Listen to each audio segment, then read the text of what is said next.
Hello friends, education for all में आप सभी का स्वागत है।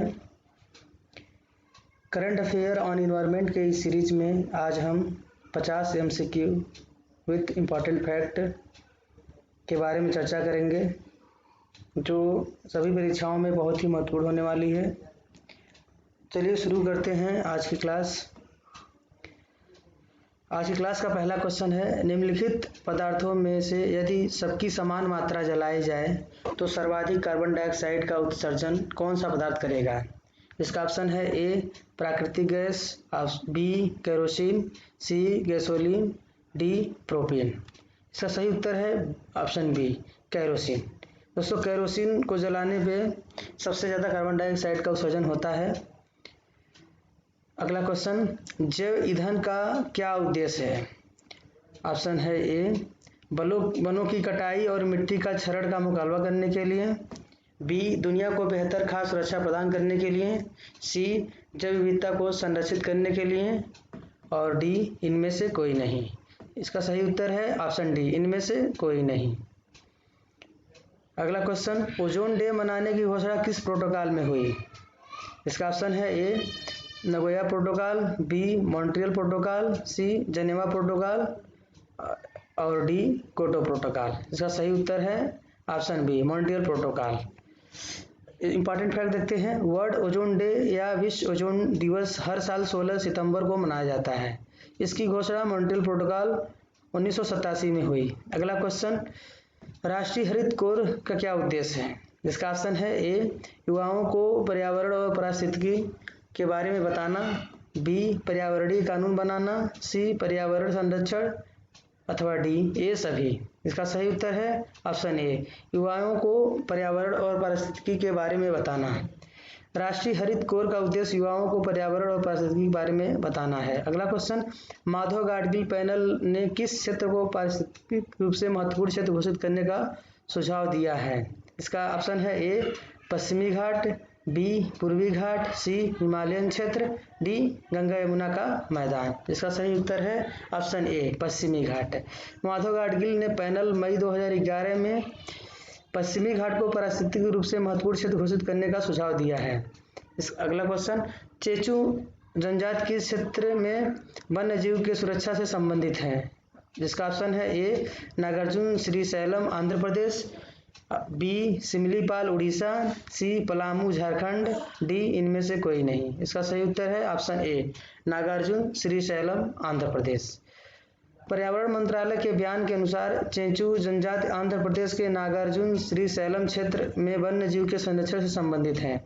चेचू जनजाति दक्षिण भारत की सबसे बड़ी जनजाति है। चेचू जनजाति चेचू भाषा बोलती है। अगला क्वेश्चन, पर्यावरण लेखांकन क्या है। इसका ऑप्शन है ए यह पर्यावरण प्राकृतिक संसाधनों की खपत को मापने के लिए एक विधि है, बी यह देश के हरित क्षेत्रों का सांख्यिकीय विश्लेषण करने का एक तरीका है, सी उपरोक्त दोनों, अथवा डी कोई नहीं। इसका सही उत्तर है ऑप्शन ए यह पर्यावरण प्राकृतिक संसाधनों की खपत को मापने के लिए एक विधि है।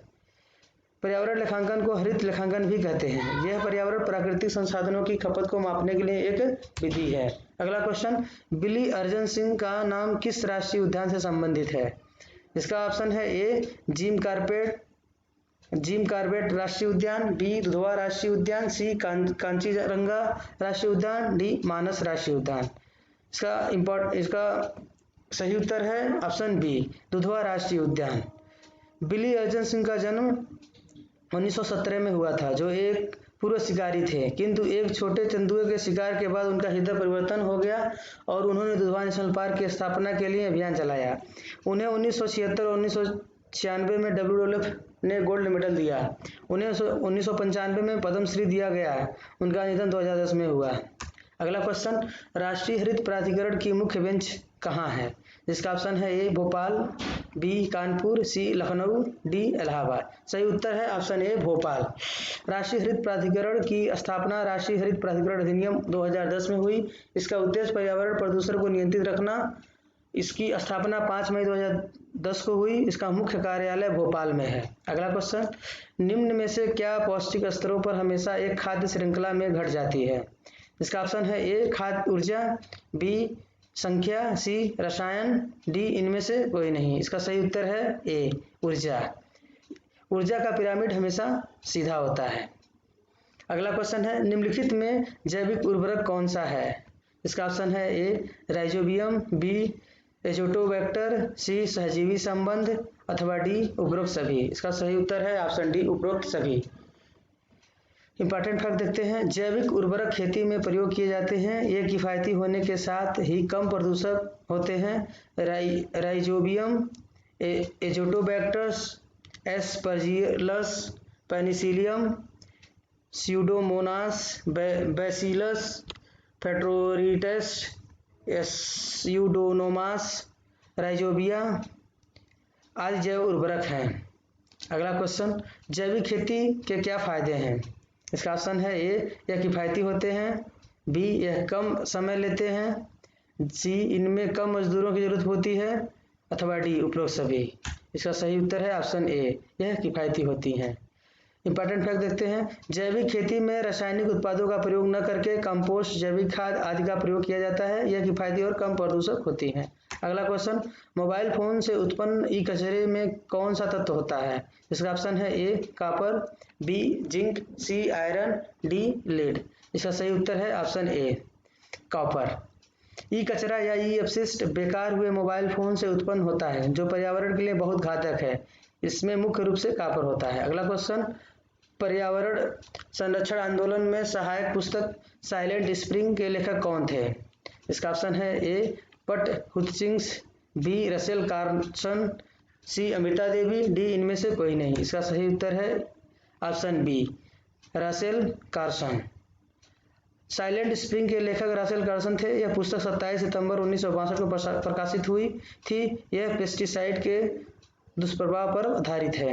अगला क्वेश्चन निम्नलिखित में कौन सा ग्रह पिंड उल्का हरित ग्रह प्रभाव प्रदर्शित करता है। जिसका ऑप्शन है ए मंगल, बी शुक्र, सी बृहस्पति, डी टाइटन। इसका सही उत्तर है डी टाइटन। हमारे सौर मंडल में टाइटन उल्टा हरित ग्रह प्रभाव प्रदर्शित करता है। टाइटन शनि का सबसे बड़ा उपग्रह है। अगला क्वेश्चन किस खाद्य श्रृंखला में संख्याओं का पिरामिड उल्टा होता है। ऑप्शन है ए ग्रासलैंड खाद्य श्रृंखला, ऑप्शन बी तालाबी खाद्य श्रृंखला, सी परजीवी खाद्य श्रृंखला, डी इनमें से कोई नहीं। इसका सही उत्तर है ऑप्शन सी परजीवी खाद्य श्रृंखला। परजीवी खाद्य श्रृंखला में संख्याओं का पिरामिड हमेशा उल्टा होता है। अगला क्वेश्चन कार्बन लेवी क्या है। इसका ऑप्शन है ए जेट और लगने वाली कार, बी पेट्रोल पर लगने वाला कर, सी कार्बन ईंधन पर लगने वाला कर, डी इनमें से कोई नहीं। इसका सही उत्तर है सी कार्बन ईंधन पर लगने वाला कर। कार्बन लेवी कार्बन ईंधन पर लगने वाला कर है। अगला क्वेश्चन भारत के क्षेत्रफल का कितना प्रतिशत भाग सुरक्षित क्षेत्रों में आता है। इसका ऑप्शन है ए 4%, बी 5%, सी 6% अथवा डी 7%। इसका सही उत्तर है ऑप्शन बी 5%। भारत के क्षेत्रफल का 5% भाग सुरक्षित क्षेत्रों में आता है। अगला क्वेश्चन जट्रोफा के अलावा निम्नलिखित में से किस पेड़ के बीज का तेल भारत में सैकड़ों परियोजनाओं के लिए संयंत्र चालक के रूप में साबित हुआ है। ऑप्शन है ए अर्चिस हाइपोगेया, बी पोंगामिया पिन्नाटा, सी ब्यूटिया मोनोस्पर्मा, डी इनमें से कोई नहीं। इसका सही उत्तर है बी पोंगामिया पिन्नाटा। पोंगामिया पिन्नाटा का तेल पोंगामिया तेल भारत में अनेक योजनाओं में संयंत्र तेल के रूप में साबित हुआ है। इसे जैविक तेल भी कहा जाता है। अगला क्वेश्चन निम्नलिखित पर ध्यान दीजिए। स्टेटमेंट पहला है समुदाय रिजर्व, दूसरा पारिस्थितिकी संवेदनशील क्षेत्र, तीसरा जीव मंडल रिजर्व। वन्य जीव पर्यावरण संरक्षण से संबंधित विभिन्न कार्यों में निर्धारित प्रक्रियाओं के अनुसार उपयुक्त में से कौन सा भारत में तय किया गया है। इसका ऑप्शन ए है केवल 1, बी केवल 2, सी केवल 3 अथवा डी ए सभी। इसका सही उत्तर है ऑप्शन ए केवल 1 समुदाय रिजर्व। वन्य जीव पर्यावरण संरक्षण से संबंधित विभिन्न कार्यों में निर्धारित प्रक्रियाओं के अनुसार समुदाय रिजर्व को भारत में तय किया गया है। समुदाय रिजर्व वन्य जीव और पर्यावरण संरक्षण से संबंधित है। अगला क्वेश्चन निम्नलिखित पर ध्यान दीजिए। स्टेटमेंट है जलवायु लचीला कृषि पर राष्ट्रीय पहल, राष्ट्रीय सतत कृषि मिशन। इनमें से प्रधानमंत्री की जलवायु परिवर्तन पर योजनाओं में क्या शामिल है। ऑप्शन है ए केवल 1, बी केवल 2, सी दोनों, अथवा डी इनमें से कोई नहीं। इसका सही उत्तर है ऑप्शन बी केवल 2। राष्ट्रीय सतत कृषि मिशन प्रधानमंत्री की जलवायु परिवर्तन परियोजनाओं में शामिल है। अगला क्वेश्चन, आईची टारगेट किससे संबंधित है? इसका ऑप्शन है Kyoto protocol, B Nagoya protocol, C Geneva convention, अथवा बी वियना कन्वेंशन। इसका सही उत्तर है B Nagoya protocol. Aichi target Nagoya protocol से संबंधित है। अगला क्वेश्चन, अम्लीय वर्षा ऐतिहासिक इमारतों का नुकसान करती है, इनमें से कौन सी ऐसी प्रतिक्रिया का अंतिम उत्पाद है? इसका ऑप्शन है A carbon dioxide, B gypsum, C calcium carbonate, D बुझा चूना। इसका सही उत्तर है ऑप्शन बी जिप्सम। अम्लीय वर्षा में सल्फर डाइऑक्साइड होती है जो चूने को जिप्सम में बदल देती है, जिससे ऐतिहासिक इमारतों को नुकसान पहुंचता है। अगला क्वेश्चन, राष्ट्रीय चंबल वन्यजीव अभयारण्य किन 3 प्रदेश में है? ऑप्शन है ए राजस्थान, मध्य प्रदेश और उत्तर प्रदेश, बी हरियाणा, उत्तर प्रदेश और राजस्थान, सी हरियाणा, पंजाब और राजस्थान, डी राजस्थान, मध्य प्रदेश, गुजरात। इसका सही उत्तर है ऑप्शन ए राजस्थान, मध्य प्रदेश और उत्तर प्रदेश। राष्ट्रीय चंबल वन्यजीव अभयारण्य मध्य प्रदेश, उत्तर प्रदेश और राजस्थान में है। यह 5400 वर्ग किलोमीटर में फैला हुआ है। यह मुख्य रूप से घड़ियालों, गंगा की डॉल्फिन आदि के लिए है। अगला क्वेश्चन, जापान की निम्नलिखित 2 बीमारियों पर ध्यान दीजिए। पहला मिनामाता, दूसरा इताई इताई। इन बीमारियों के फैलने की 2 वजहें कौन सी है? ऑप्शन ए पारा आर्सेनिक, बी आर्सेनिक पारा, सी पारा कैडमियम, डी कैडमियम आर्सेनिक। इसका सही उत्तर है ऑप्शन सी पारा एंड कैडमियम। मीनामाता बीमारी का कारण तत्व पारा और इताई इताई बीमारी का कारण तत्व कैडमियम है। अगला क्वेश्चन, नामदफा राष्ट्रीय उद्यान किस प्रदेश में है? ऑप्शन है A Assam, B Arunachal Pradesh, C Manipur, D Meghalaya. Correct answer है इसका बी अरुणाचल प्रदेश। नामदफा राष्ट्रीय उद्यान अरुणाचल प्रदेश में है। यह क्षेत्रफल के हिसाब से तीसरा सबसे बड़ा राष्ट्रीय उद्यान है। इसका क्षेत्रफल 1985 वर्ग किलोमीटर लगभग है। इसकी स्थापना 1974 में हुई। अगला क्वेश्चन, जैव विविधता अधिनियम 2002 के बारे में निम्नलिखित कथनों पर ध्यान दीजिए। स्टेटमेंट पहला है, जैव विविधता अधिनियम 2002 के अनुसार भारत सरकार जैव विविधता धरोहरों का विकास करेगी। स्टेटमेंट दूसरा है, स्वदेशी इलाज करने वाले वैद्य और हकीमों को जैव विविधता क्षेत्रों में से संसाधनों का उपयोग करने के पहले अनुमति लेनी होगी। स्टेटमेंट तीसरा है, राष्ट्रीय जैव विविधता प्राधिकरण से बिना अनुमति के बिना जैविक संसाधनों से संबंधित पेटेंट लागू नहीं किया जा सकता। कौन सा कथन सत्य है? ऑप्शन है ए केवल 1, बी केवल 2, सी केवल 3, अथवा डी उपरोक्त सभी। इसका सही उत्तर है ऑप्शन सी केवल 3।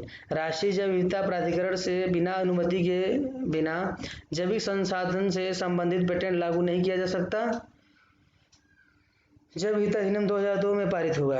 इसके अनुसार राष्ट्रीय जैव विविधता प्राधिकरण से बिना अनुमति के बिना जैविक संसाधन से संबंधित पेटेंट लागू नहीं किया जा सकता। अगला क्वेश्चन, वर्ल्ड वेटलैंड डे की शुरुआत कब हुई? इसका ऑप्शन है ए 1968, बी 1970, सी 1971, डी 1975। इसका सही उत्तर है ऑप्शन सी 1971। वेटलैंड डे हर साल 2 फरवरी को मनाया जाता है। इसकी शुरुआत 1971 में हुई। इसका उद्देश्य विलुप्त होती झील तालाबों को बचाना होता है। 1971 में ईरान के शहर रामसर से इसकी शुरुआत की गई थी। अगला क्वेश्चन, केंद्रीय प्रदूषण नियंत्रण बोर्ड द्वारा आवासीय क्षेत्रों में अधिकतम ध्वनि सीमा कितनी हो सकती है? Option A 50 decibel, B 55 decibel, C 60 decibel, अथवा डी 65 डेसिबल। इसका सही उत्तर है ऑप्शन बी 55 डेसिबल। केंद्रीय प्रदूषण नियंत्रण बोर्ड द्वारा आवासीय क्षेत्र में अधिकतम ध्वनि सीमा 55 डेसिबल हो सकती है। अगला क्वेश्चन, बिलीगिरी रंगा मंदिर वन्यजीव अभयारण्य किस प्रदेश में है? इसका ऑप्शन है ए केरल, बी तमिलनाडु, सी कर्नाटक, डी आंध्र प्रदेश। इसका सही उत्तर है ऑप्शन सी कर्नाटक।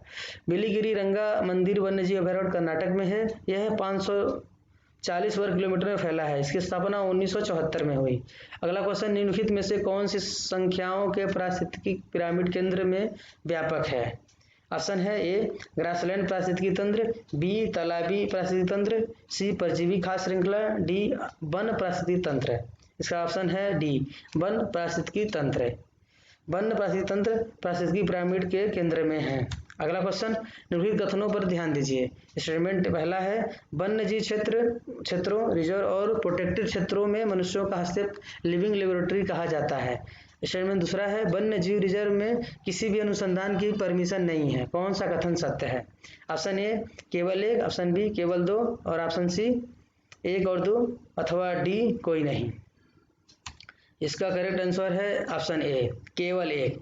वन्य जीव क्षेत्रों, रिजर्व और प्रोटेक्टेड क्षेत्रों में मनुष्यों का हस्तक्षेप लिविंग लेबोरेटरीज कहा जाता है। केवल पहला कथन सत्य है, क्योंकि वन्य जीव रिजर्व क्षेत्रों में शासन का आदेश लेकर बिना पशुओं को क्षति पहुंचाए अनुसंधान किया जा सकता है। अगला क्वेश्चन, विश्व का पहला ओजोन परत संरक्षण के लिए सम्मेलन कहाँ हुआ? इसका ऑप्शन ए है वेनिस, बी वियना, सी दिल्ली, डी टोक्यो। इसका सही उत्तर है ऑप्शन बी वियना। ओजोन परत संरक्षण के लिए पहला सम्मेलन 1985 में ऑस्ट्रिया की राजधानी वियना में हुआ, जो 1988 में लागू हुआ। इसे 196 देशों में लागू किया जा चुका है। अगला क्वेश्चन, किस जंगलों में 1932 में भारत की पहली बाघों की जनगणना हुई? ऑप्शन है ए कांचीरंगा, बी पलामू, सी रणथंभौर, डी कीर। इसका सही उत्तर है ऑप्शन बी पलामू। पलामू के जंगलों में 1932 में भारत में पहली बार बाघों की जनगणना शुरू हुई। अगला क्वेश्चन, पिट्टी पक्षी अभयारण्य कहाँ है? इसका ऑप्शन है ए तमिलनाडु, बी केरल, सी अंडमान निकोबार द्वीप समूह, डी लक्षद्वीप। इसका सही उत्तर है ऑप्शन डी लक्षद्वीप। पिट्टी पक्षी अभयारण्य लक्षद्वीप में है। अगला क्वेश्चन, विश्व जल दिवस कब मनाया जाता है? इसका ऑप्शन है ए 21 मार्च, बी 22 मार्च, सी 23 मार्च, डी 24 मार्च। इसका सही उत्तर है ऑप्शन बी 22 मार्च। विश्व जल दिवस 22 मार्च को मनाया जाता है। इसका उद्देश्य विश्व के सभी देशों में स्वच्छ जल की उपलब्धता सुनिश्चित करना है। अगला question, silent valley national park कहाँ है? ऑप्शन है ए केरल, बी कर्नाटक, सी तमिलनाडु, डी आंध्र प्रदेश। इसका सही उत्तर है ऑप्शन ए Kerala. Silent valley national park Kerala में है। यह केरल के पलक्कड़ जिले में है। यह नीलगिरी पहाड़ में है। यह 336 वर्ग किलोमीटर लगभग में फैला है। अगला क्वेश्चन, परम्बिकुलम वन्यजीव अभयारण्य कहाँ है? ऑप्शन है ए केरल, बी तमिलनाडु, सी आंध्र प्रदेश, डी कर्नाटक। सही उत्तर है ऑप्शन ए केरल। परम्बिकुलम वन्यजीव अभयारण्य केरल में है। यह पलक्कड़ जिले में है। यह 89 वर्ग किलोमीटर में है। अगला क्वेश्चन, IUCN द्वारा जारी खतरे में प्रजातियों की निम्नलिखित लिस्ट पर ध्यान दीजिए। ऑप्शन ए यूवी वनलेबल, दूसरा स्टेटमेंट EN, CCR एंड चौथा EW। इनमें से खतरे के बढ़ते क्रम में प्रजातियों को रखा जाए तो किस प्रकार होगा? ऑप्शन है ए 2 1 3 4, बी 2 1 4 3, सी 1 2 3 4 अथवा डी 2 3 1 4। इसका सही उत्तर है ऑप्शन सी 1 2 3 4। इसका इंपॉर्टेंट फ्रेज देते हैं। खतरे का बढ़ता क्रम इस प्रकार है। जैसे पहला है वल्नरेबल, चपेट में, मतलब कोई प्रजाति अगर चपेट में है खतरे के तो उसको बोलते हैं वल्नरेबल। दूसरा है इंडेंजर्ड, खतरे में है, अथवा तीसरा है क्रिटिकली इंडेंजर्ड, गंभीर खतरे में है, अथवा चौथा है जंगल से विलुप्त, इंस्टिंक्ट इन द वाइल्ड। यह तब घोषित किया जाता है जब उस प्रजाति को जंगलों में नहीं देखा जाता। अगला क्वेश्चन, निम्नलिखित अंतर्राष्ट्रीय निकायों में से किसने बाघों को बचाने और बाघ के आवासों को संरक्षित करने के लिए ग्लोबल टाइगर इनिशिएटिव शुरू करने में सक्रिय रुचि ली है? ऑप्शन ए है United Nation, B World Bank, C World Economic Forum, D इनमें से कोई नहीं। इसका सही उत्तर है B World Bank. Global tiger initiative बाघों को बचाने के लिए एक योजना है जिसमें वर्ल्ड बैंक ने रुचि ली है। अगला क्वेश्चन,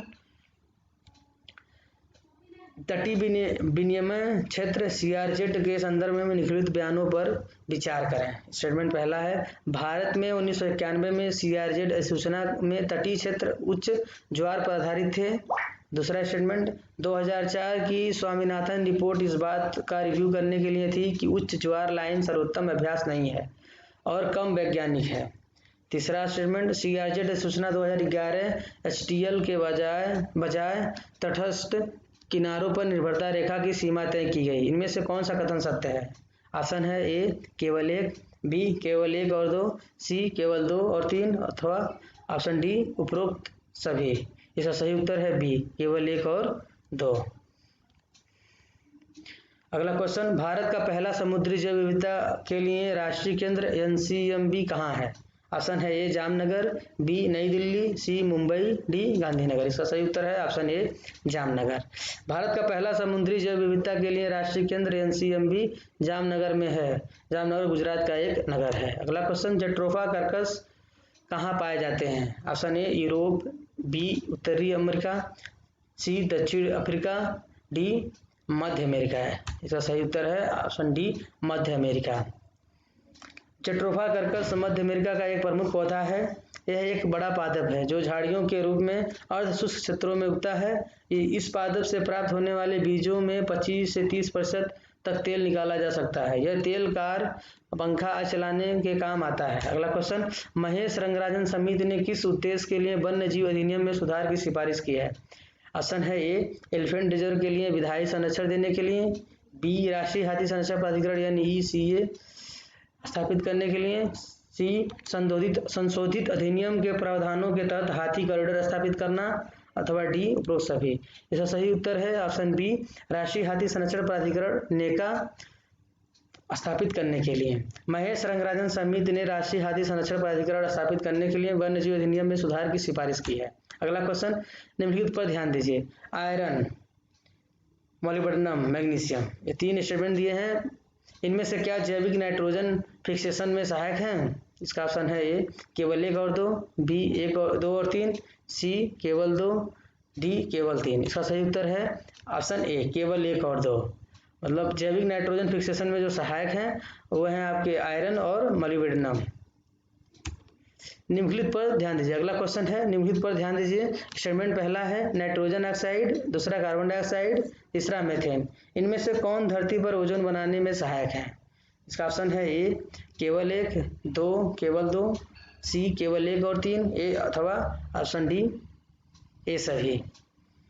करेक्ट आंसर है सी 1 और 3। मतलब मीथेन और नाइट्रोजन ऑक्साइड जो धरती पर ओजोन बनाने के लिए सहायक हैं। नाइट्रोजन ऑक्साइड और मीथेन धरती पर ओजोन बनाती हैं। ओजोन परत आकाश में तो पृथ्वी तक पराबैंगनी किरण पहुंचने से रोकती हैं, जबकि धरती पर उपस्थित ओजोन परत पर एक प्रदूषक है। अगला क्वेश्चन, आर्गन पृथ्वी पर पाई जाने वाली तीसरी सबसे बड़ी गैस है। यह किस समस्थानिक के विघटन से बनता है?